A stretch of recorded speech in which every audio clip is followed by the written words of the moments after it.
আসসালামু আলাইকুম সবাইকে। আশা করি আপনারা সবাই ভালো আছেন। তো সকালবেলা হাসব্যান্ডের জন্য একটু ভুসি দিয়ে শরবত করে দিলাম। ও সেটাই খেয়ে বেরিয়ে গেল। তো বেলার দিকে বাড়ি ফিরতে একসঙ্গে ৩ জনে টিফিন করে নিলাম। তো এই ফার্স্ট টাইম ও ব্রেড খাচ্ছে। আমি ওকে দেখিনি এর আগে কোনোদিন ব্রেড খেতে।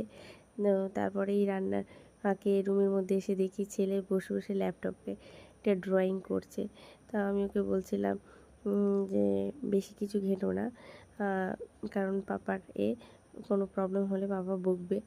আর এই যে আমি মানে প্রতিদিনই ঝিয়ে আলু ঝোল খেয়ে, খেয়ে মানে ওরও একঘেয়েমি লেগে গেছে। আর আল্লাহর রহমে মোটামুটি ও এখন ভালোই আছে। তো আমি ওর জন্য একটু আজকে সবজি দিয়ে খিচুড়ি বানিয়েছিলাম।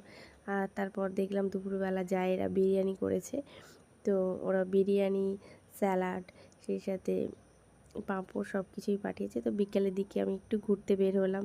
তো আজকের মতো এই পর্যন্ত। সবাই ভালো থাকবেন, দোয়া করবেন। ধন্যবাদ।